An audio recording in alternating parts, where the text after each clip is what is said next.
বাংলাদেশ সেনাবাহিনীর কাছে আমি দুঃখিত। আমার কি পোশাক, আমার কি লাইফস্টাইল, এটা না দেখে আপনারা প্লিজ সেনা কর্মকর্তার সঙ্গে অক্ষুব্ধ ভাষা, আক্রমণাত্মক মনোভাব পোষণ করা সে ভাইরাল তরুণী তোপের মুখে এরই মধ্যে অসামাজিক পোশাক এবং মাদকাসক্ত অবস্থায় তার একাধিক ছবি ও ভিডিও সোশ্যাল মিডিয়ায় ছড়িয়ে পড়েছে। দেখি নাতি আমার বাবা এছাড়াও থানায় তার জঘন্য আচরণের কারণে অনেকের মনে প্রশ্ন উঠেছে, তিনি কে যে মেয়েদের ব্যবহার করে নিজেকে হাইলাইট করার চেষ্টা করছেন? সে কি আসলেই ঢাকা বিশ্ববিদ্যালয়ের ছাত্রী? আসুন তার আসল পরিচয় জেনে নেওয়া যাক।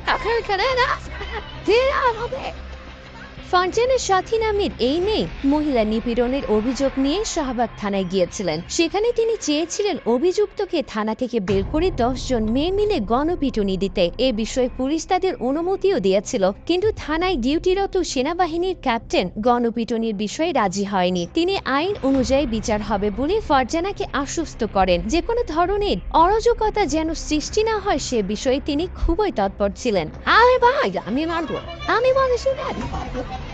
এই সময় সেই সেনা ক্যাপ্টেনের সাথে ফারজানার ভয়াবহ তর্ক বিতর্ক হয়। ফারজানা অসভ্যের মতো চিৎকার করছিলেন, এমনকি সেনা ক্যাপ্টেনকে ইউনিফর্ম খুলে নিতেও বলেছিলেন।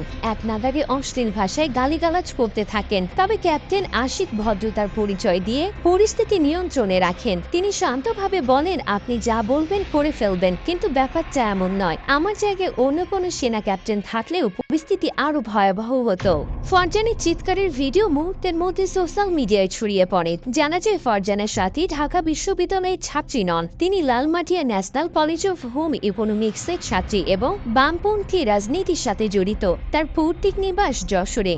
2023 সালে ফারজানার সাথী সহ 10 জন নারী একই অভিযুক্তের দ্বারা যৌন হয়রানির শিকার হয়েছিলেন। তাদের মধ্যে 4 জন একই সাথে বন্ধুর বাসায় থাকার সময় মাদক সেবন করেন এবং যৌন হয়রানির শিকার হন। এই ঘটনাটি সেই সময় ভাইরাল হলেও অনেকেই এক রুমে ছেলেদের সাথে তাদের স্বেচ্ছায় থাকার বিষয়টি গ্রহণ করেননি। সম্প্রতি ফারজানার সাথী ও তার সাথে এই হয়রানির শিকার হয়েছিলেন তারা 10 জন মিলিতভাবে অভিযুক্তকে শাস্তি দেওয়ার জন্য থানায় গিয়েছিলেন। এ সময় ফারজানার আচরণ ছিল অত্যন্ত জঘন্য এবং বিতর্কিত। রীতিমতো সভ্যতার সীমা লঙ্ঘন করে তিনি থানায় অশ্লীল ভাষা ব্যবহার করেন এবং চিৎকার করে সেনা ক্যাপ্টেনকে ইউনিফর্ম খুলে নিতে বলেন। এই ঘটনার ভিডিও সোশ্যাল মিডিয়ায় ভাইরাল হলে ফারজানা পরে ভিডিও বার্তার মাধ্যমে সেনা সদস্যের কাছে ক্ষমাও চান। তিনি বলেন, আমার পোশাক বা আমার লাইফস্টাইল দেখে বিচার না করে আমার কাজগুলো দেখুন। কিন্তু এরই মধ্যে অসামাজিক পোশাক এবং মাদকাসক্ত অবস্থায় তার একাধিক ছবি ও ভিডিও সোশ্যাল মিডিয়ায় ছড়িয়ে পড়েছে। এছাড়াও থানায় তার জঘন্য আচরণের কারণে অনেকের মনে প্রশ্ন উঠেছে, তিনি কি মেয়েদের ব্যবহার করে নিজেকে হাইলাইট করার চেষ্টা করছেন? প্রথম দিকে হয়রানির ঘটনার জন্য তিনি মানুষের সহানুভূতি পেলেও এখন তার আচরণের কারণে সমগ্র বাংলাদেশ তার উপর বিরক্ত। তাহলে আমার এতগুলো কেন রেখেছে?